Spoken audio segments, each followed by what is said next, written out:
if you've never been here before, most of this will be really empty. Obviously, we did a lot of messing around with things in here. So you can see here's the most recent files we've been playing with, which are all files actually from these documents. Now, underneath that, you'll have open a project. So if you already have one that exists, this is where you can go ahead and do that. And this is obviously our home screen. If you want to learn more, you can always click on here and see learn, and they're going to talk more about different features in Premiere Pro. Even right here, they have a text-based editing, obviously, as well. But there's something, like I said, any Adobe app, when you launch it, will have a learn feature built into it that you can go ahead and learn some of the basics, especially if you're new to the program. Okay, so now at the bottom, obviously, we do have some other buttons as well. We do have our new team project. We have open team project. So if you're working as a group, and then also if you are a user of Premiere Rush, you can go ahead and open a Premiere Rush project into Premiere Pro. One thing to keep in mind is you can only open a Rush project in Premiere Pro. You can't send it back to Rush. So once you open it in Premiere Pro, you have to intend to finish the project there, just so you guys are aware of that. Now, one of the new things we're going to go ahead and do, let's go ahead and start by clicking on new project. And it's going to ask us, what do we want to use? And I just went ahead and obviously, since I've been working on here, it navigates to those folders that I have. So these are the 3 videos we have and our music file. So what we can go ahead and do is we could add all of these at one time. And we can actually go ahead and this is going to add it to our project bins, which is going to be down in the bottom left-hand of our screen, which we'll talk about in a minute. So let's go ahead and do that. And I'm going to go ahead and on the right-hand side, you can see right here, I can name this sequence right now. I'll also be able to show you in just a little bit, if for some reason you forget to name it and you'd like to name it, how you can do that once we're in the program. But we'll do this as PPro Demo 24. Also, I'm a designer, so I'm known for my illustrations, not my writing, just a heads up. One other thing we do want to go ahead is we obviously have it selected as creating a new sequence. The other thing is we're going to have it automatically transcribed. So actually, let me go ahead and I'm going to only import this Jordan interview into camera first. So we're going to do that, and I'm going to show you what happens when we add them later on and how we can go ahead and automatically how we can transcribe them after we've dropped them in. So we've named it. We have automatic transcription. And if you want to, you can have in label language auto detection. And then the other thing we want to make sure that we click on down here is it says speaker labeling. We can actually have it. We don't want them to separate the speakers. So what it'll actually do is identify if we have more than one individual talking, and it'll separate those. So in this case, I prefer to always have that on. And then once I've done that, I'm going to go ahead and say create. And since it already exists, we're going to click on that. And it'll launch just like this. So here is our first thing. And if you look up here in the left-hand corner in our preview monitor, if you want to call it, I mean, it's got a couple different names. I've heard people say lots of different things. But right here, you can see it's transcribing this audio for us already. So we don't have to do anything. And you can see right here, it's basically given us, it's transcribed everything he said. Now, one thing to keep in mind is it doesn't get everything right all the time. So there are things specifically right here where he says, I am a UK multimedia specialist. He's actually saying UCAT, and that's the department that we work in. So there are, again, when we get to that situation, we'll talk about it, but we can actually go in and edit this before we actually create subtitles or things like that as well. But you can see it labels for us, speaker 1, speaker 2. So the speaker 1 here is clearly our interviewee. So this is Jordan. And our speaker 2 is going to be the interviewer. But if you're not familiar with Premiere Pro, we should take a step back and say this is going to be our preview monitor. This is our program monitor, which is basically displaying whatever video we have. And it's displaying whatever's down here that's in our timeline. Over here is our project bins or our project panel. And this is where we add all of the documents. Now, anything that we want to put into this project, we add to this first, and then we can take whatever we'd like and add it to our timeline. But we're going to be working a lot out of this preview monitor up here in the upper left-hand corner. Now, one thing that also happens pretty frequently is when you first launch this, if you're not already working in here, it will not have this follow active monitor selected, which means if I have it's selected right here, you can see show source monitor transcript only. So if I click on this, notice it tells me there's no dialogue found. But if I click here, it'll give me that dialogue. So if you want that to be less of an issue, which in this case, the way I'm going to work today, I'm going to go ahead and say, I want to have my follow, I want to make sure I'm following my active monitor. So I'm going to go ahead and select that. So that way I don't have to toggle back and forth, because that can be a moment of frustration. The only other thing is over on the right-hand side, we do have some effects panels pulled up. You may or may not have those. Like I said, if we need to get to those at the end, we'll talk a little bit real quickly about adding some transitions and some other things like that, for example. But like I said, if you don't have those, that's fine. Right here is your workspace mode. In this case, you can see I'm working in the editing mode. So if you haven't, you're welcome to go ahead and switch to editing mode. And that'll change your arrangement as far as where all these panels go. Now, one thing that is important to remember is in Premiere Pro, depending on how often you work in here, how comfortable you are, everyone develops their own sort of workflow. So what looks best, what works best, where is everything? And at that point, you can actually go ahead and move all of these panels around if you wanted to. Like I said, I just tend to stick with it. I don't use it enough for it to be an issue to me, but definitely I can see that being a thing, especially if you're in here all the time. I'm definitely more for Adobe Illustrator, and my workspace looks very cluttered, but it is very organized for myself. But like I said, for the sake of what we're doing today, I will definitely go ahead and do that.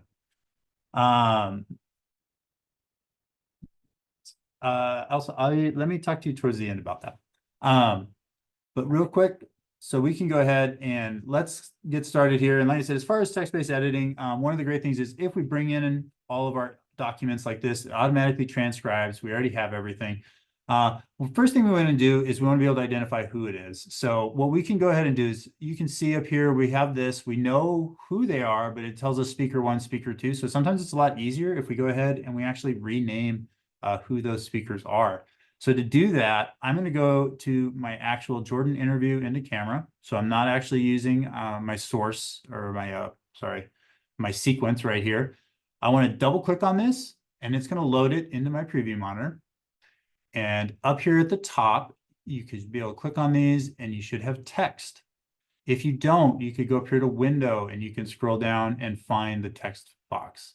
Well, up here in your preview monitor, you should have text. And once you've done that, it'll look almost exactly the same, except for the fact you'll have these 3 ellipses to the left.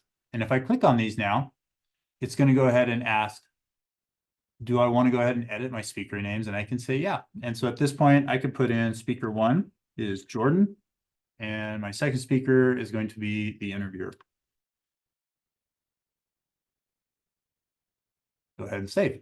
So now I can quickly look and it breaks these down by blocks. So obviously, whenever someone talks, I get a chunk of what they're saying. And if there's a break, it'll insert one as well. So what I'm going to go ahead and do is I really only want to start this, and based on the clip we showed you earlier, we only really want to include this first part. So rather than go down here and figure out where he stops talking, if I play it,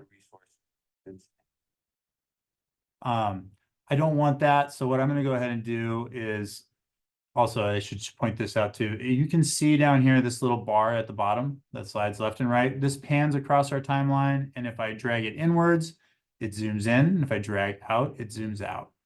So just so you guys are aware, that is what that's for.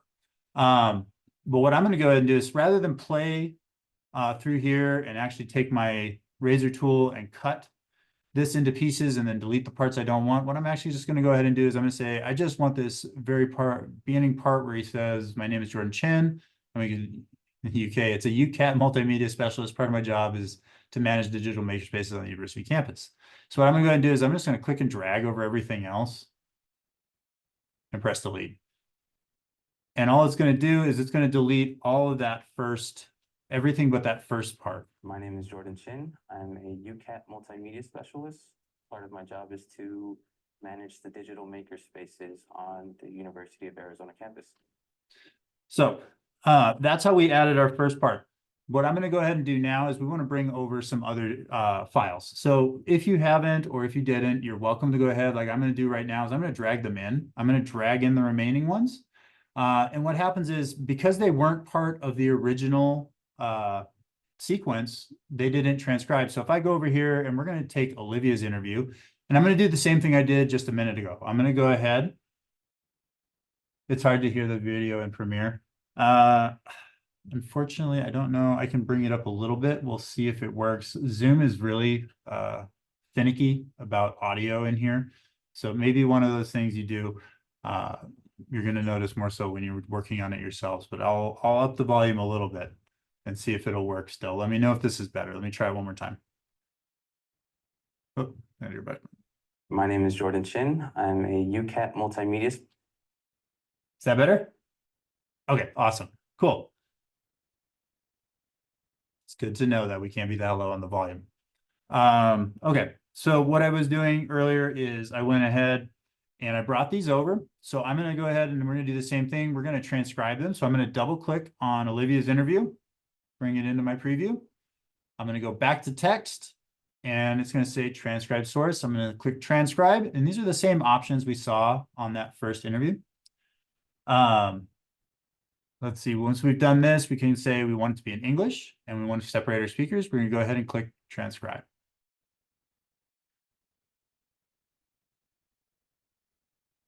And what it went ahead and did is it transcribed all the things that she talked about. Her interview is much shorter. That's why we only see just a couple little things here.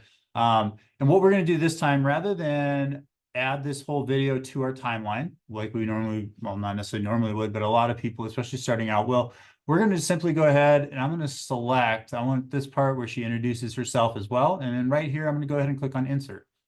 And you can see down here, it went ahead and inserted her into our timeline. So if we go ahead, let's move this a little bit further along. On the University of Arizona campus. My name is Olivia Darnell, and So rather than do that, we can simply select for things like this. And then the next one, we'll go ahead and show you, we can also search for things as well. So I'm going to go ahead. Let's actually go ahead. If you wanted to, you're welcome to go ahead as well. And if you go here, you can click on these three dots and we can edit these speakers as well, just like we did before. I think it's always best practice to do that. We may not remember to do it for all of them. We have so many things to talk about, obviously. So there's those. Now, what we're going to go ahead and do next is let's bring in Hector's. So let's click and do his. We'll do text. And in this case, we'll transcribe. Same settings. Separate our speakers.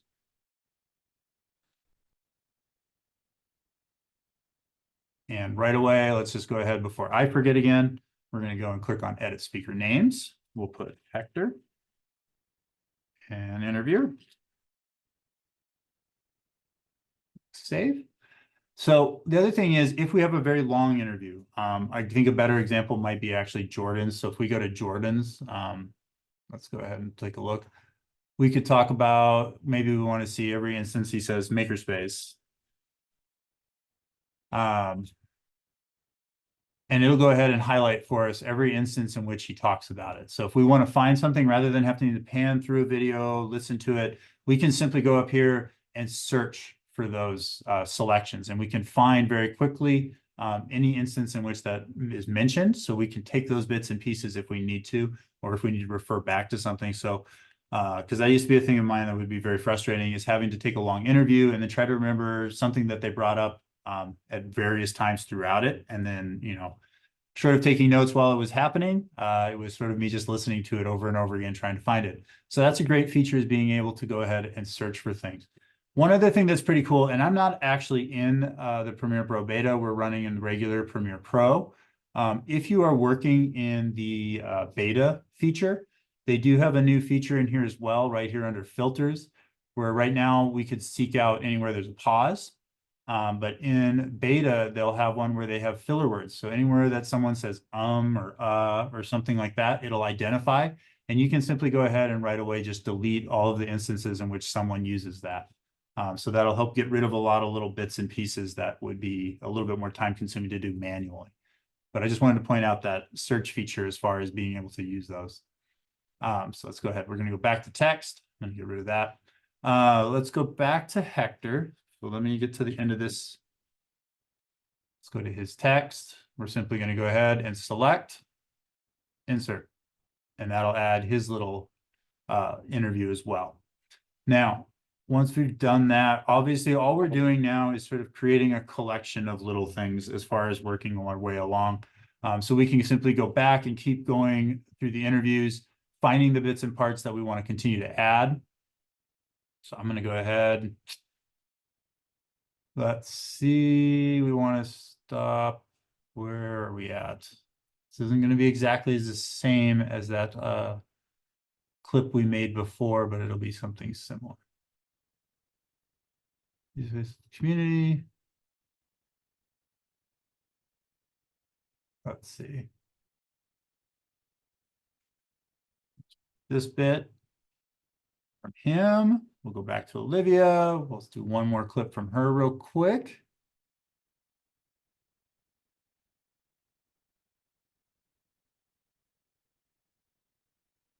Okay, we're just selecting and adding.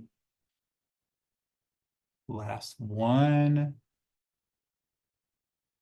And then we'll just go ahead and add his last little bit that we had on there, which I believe.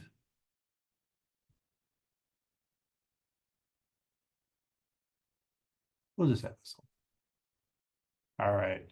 So we can go ahead, add those clips. And see scrub journal. These will continue to play. And also, if you notice, once we've gone from working in our bin, so we have this selected right now, we double clicked, it's in our preview monitor. Once we click on here, we start to play, we want to go ahead and we can go back. Hang on. Notice once we click on our timeline, all of a sudden our text is only reflecting what's in our timeline now. So this is that following our active monitor. Whereas if we have this toggled on and off and we don't use that, it'll reflect what we're looking at here or here. Like I said, I just think it keeps everything a little bit easier to follow, especially starting out. So that way, when we click on one thing, whatever monitor is active is what we're actually seeing it reflect up here in the upper left-hand corner. So we've done those things. I work with producing broadcast. Now, for those of you, this is basically sums up a lot of the text-based editing as far as what we can do. Obviously, like I said, there are other features built into it, but just being able to navigate and search through these things. The other thing we want to point out too is if we aren't happy with where something is, maybe we want to move these around. I can simply cut it from here. I can go to the end of Jordan's and then Command V, paste it. And it'll move those clips for me rather than having to go ahead and shift them on my timeline. So just Command like cut and paste. So Command or Control X, if you're on a Mac or a PC, will cut it. Go to wherever you'd like to add that little tidbit, put the cursor in there and press Command or Control V to paste it back in. And it'll create a new segment right between those two. And it'll align these and they'll snap right together. Like I said, if you want a space or a break between them, you are more than welcome to go ahead and move them. Even if we are done, obviously you can see this is non-destructive. So for example, if I wanted to add this information back, whatever was left in the interview, oh, that was the end of his. Bad example, go over here.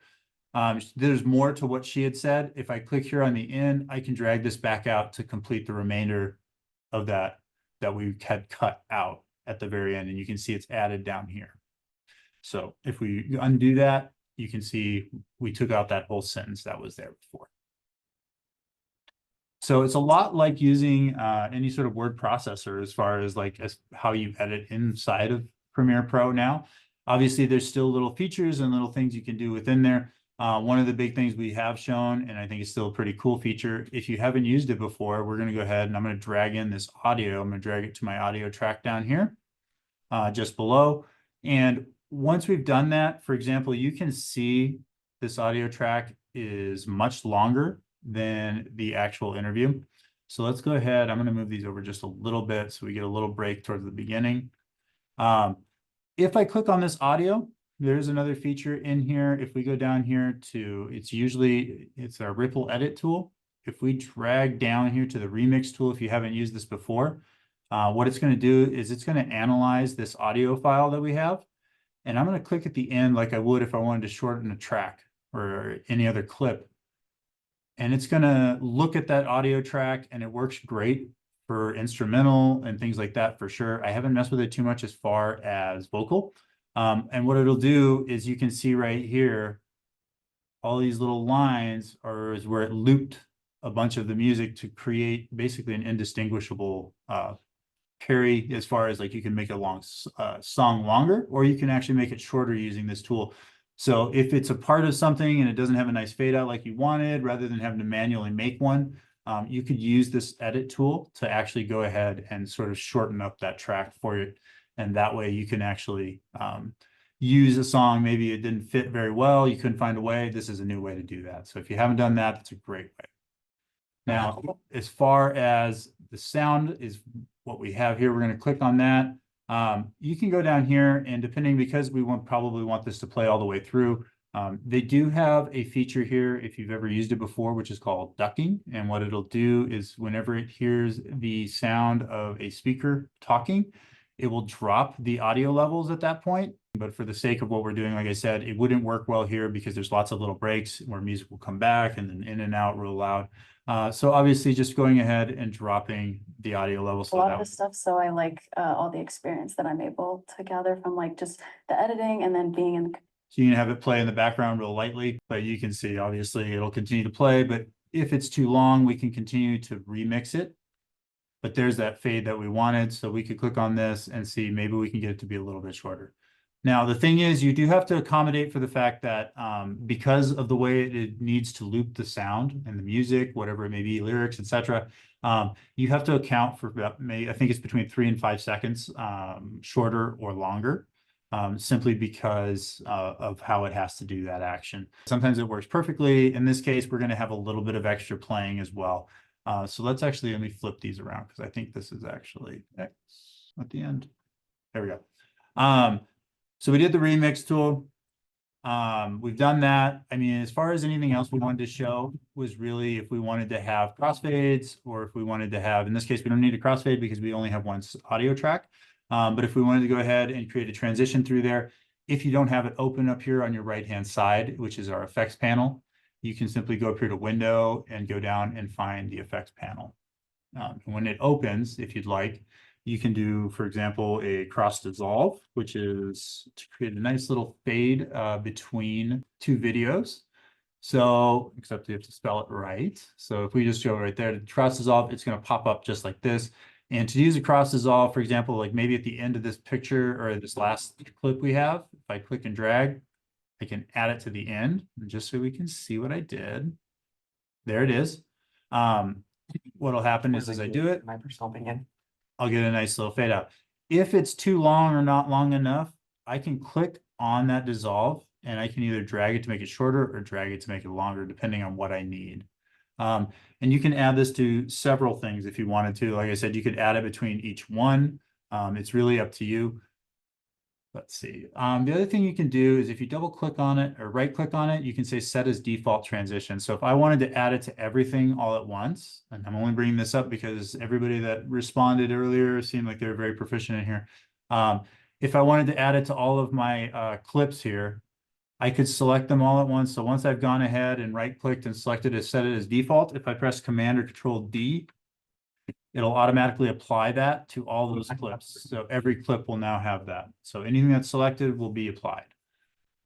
Now, one other thing we did want to talk about was if you wanted to add, for example, we don't necessarily always have MOGRT files. We don't want to go through the process of downloading them. If you wanted to have a nice intro or outro where it fades in or out, we could simply go ahead, add a title.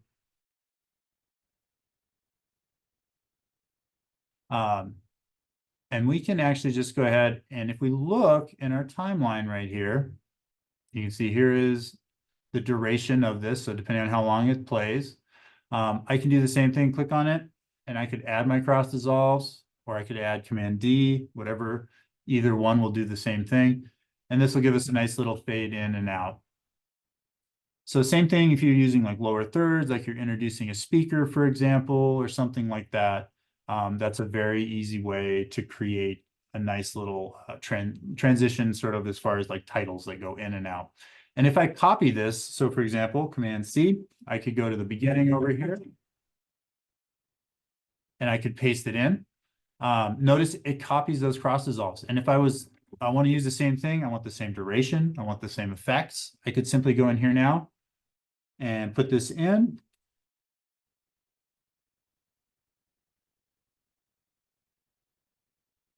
and it'll go ahead and apply that feature for me now. So it'll have the same feeling as the one that's at the very end. And that brings me back to when we look at Jordan's interview, like I said, we're going to show you how to go ahead and we'll add some transcripts as far as like captions. So once we've done that, if I look here, he talks about being a UK multimedia specialist. The reality is he's a UCAT multimedia specialist. So we could either change it after the fact in the captions, or if we're in our transcript right here, I can simply double click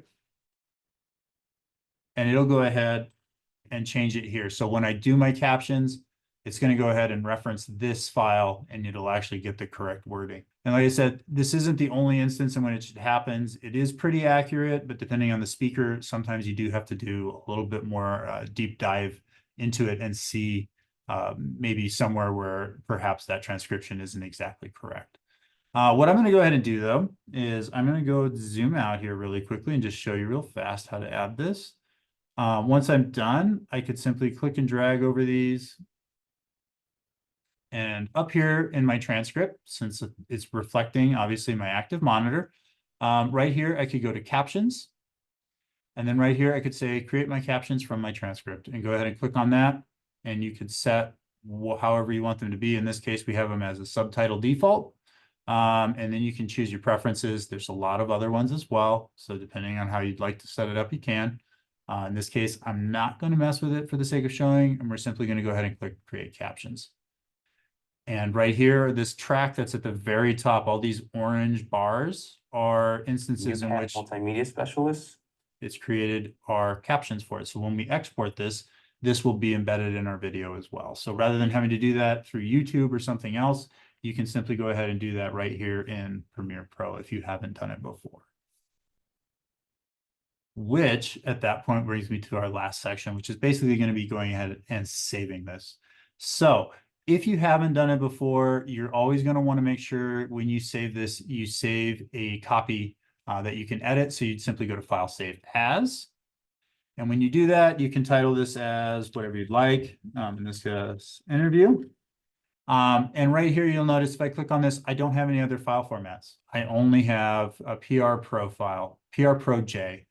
And that's a Premiere Pro project file, which means this is an editable file. So when I reopen this later on, it'll have all my tracks, all my settings, everything will still be the same, and I can go ahead and continue to work on it, which is a good thing to keep in mind that you should always, you'll notice this is the folder for this project. All of these files are embedded in this one folder. You're going to want to keep all of your files together. So wherever you save this project file, you should save it with the rest of the documents. So rest of these files that are in our project bin, wherever those are saved on your computer is where that project file should go, because you're going to need to have that to continue working on it. Otherwise, you get a big exclamation point saying, hey, I don't know where this went. So we don't want to move those files except for when we move them all together. So we're going to save that in the same space. Once we're ready to export it, for example, we can simply go over here to export. And our favorite file format is H.264. It's a good compressed file as far as audio and video. It gives us the best output at a smaller file size than other options. But depending on what you plan to use it for, if you click on this drop-down menu as far as format, you can select from lots of different things, depending on what it is, whatever your demand you have. So you can select from there. It's entirely up to you. In this case, I'm leaving it as an H.264 file. The other thing I want to make sure is I'm going to go up here and I'm going to change my file name. And then I'm going to simply go ahead and I'm also going to change my location. So I want to make sure that I'm in the right place. I'm going to click on location. And right here, I do have my 2024 Premiere Pro file demo. And in here, I'm going to put UCAT interview and I'm going to click save. And once I've done that, I can simply go over here and click export. And it's going to compress that file for me.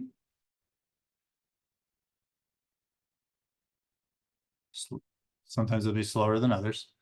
This is actually not too bad. All right, and you can say right here, it says video is exported successfully. So what I'm going to go ahead and do is go to my folder. And right here, you can see it saves it as a .mp4 file. So you can send this to anyone. They can look at it at their phone, etc. And that's what the H.264 format looks like. So this is the file that you want to share with people. So if you're a student, this is the one you're going to want to send to instructors most likely. And if you want to send it out to people so they can view it, this is the file format you'd like to send. Whereas the other one that we would have saved, which is the UCAT interview, that was a .proj file. That one is the one that'll stay here, and that's the one we can continue to edit later on. Okay. That was a lot of things today, but I think that's everything we had for today. Is there anybody have any questions?